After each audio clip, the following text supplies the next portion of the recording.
আসসালামু আলাইকুম নয়জন কুক এণ্ড ব্লগছলৈ পুনৰবাৰ স্বাগতম জনাইছোঁ। আশা কৰিছোঁ সকলো ভালে আছে। আলহামদুলিল্লাহ আমিও ভালে আছোঁ। যদিহে আপোনালোকক আজিৰ এই ভিডিঅ'টো ভাল লাগে তেনেহ'লে প্লিজ মোৰ চেনেলটো ছাবস্ক্ৰাইব কৰি থ'ব। ফেচবুকত চালে মোৰ পেজটো ফ'ল' কৰি থ'ব। মই পিছে স্কুলত চাকৰি পালোঁ দেই, সেয়েহে সদায় যাবলগীয়া হৈ আছে।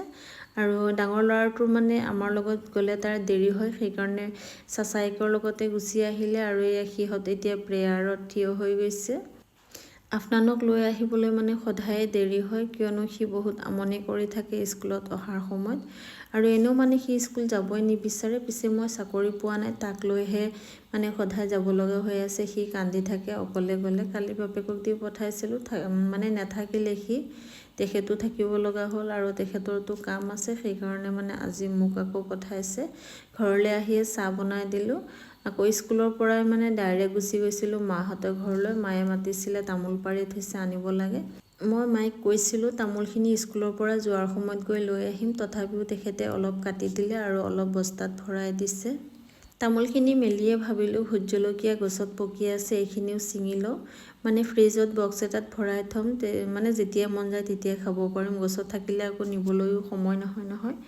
আৰু এয়া জলকীয়াখিনি পাৰি লৈছোঁ। এইফালে আকৌ জিকা এটা নতুনকৈ হৈছে, ভাবিলোঁ এই জিকাটো আকৌ কালিলৈ হ'লে খাবলৈ ভাল নলগা হ'ব, সেয়েহে ভাবিলোঁ আজিয়ে ছিঙি থওঁ।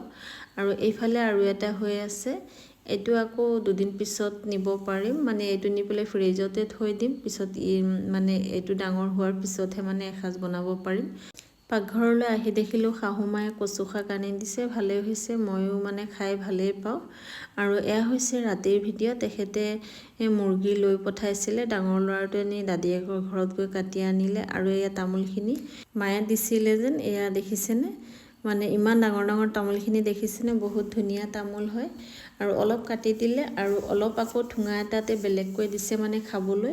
তামোলখিনি কাটাৰ পিছত নাৰিকলৰ নিচিনা ভিতৰত খাবলৈ বৰ সোৱাদ লগা হয়, মিঠা লাগি থাকে। সেইখিনি আকৌ বেলেগকৈ ঠুঙা এটাত দিছে। এয়া আফনানকো বহাই দিছোঁ হোমৱৰ্ক কৰিবলৈ।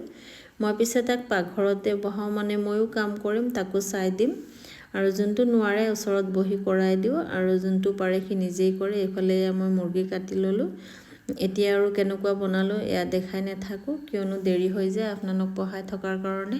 এইফালে পিঁয়াজ অলপো সৰহকৈ কাটি ল'লোঁ আৰু এয়া ৰন্ধা বঢ়া কাম শেষ হ'ল। ডাঙৰ ল'ৰাটোৱে মাছৰ তৰকাৰী আছিলে, সেয়াৰে অলপ খাই শুই আছেগৈ। সি আকৌ ৰাতিপুৱা অলপ সোনকালে উঠি পঢ়িবলৈ বহিব, সেইকাৰণে। আৰু আফনান দেৰিকৈ টোপনি যায়, তাৰ কাৰণে ইমান চিন্তা নাই। এইফালে মই কচু শাক বনাই ল'লোঁ আৰু মাংস বনাই লৈছোঁ, লগতে গৰম ভাত, লগতে ভোট জলকীয়া আৰু নেমু। আজিৰ সাজ আমি এনেকৈয়ে খালোঁ। আজিৰ ভিডিঅ'টো ভাল লাগিলে লাইক, কমেণ্ট, শ্বেয়াৰ কৰি দিব। আজিলৈ ইমানতে সামৰি আছোঁ। আকৌ আহিম অন্য এটা ভিডিঅ'লৈ। আল্লাহ হাফিজ।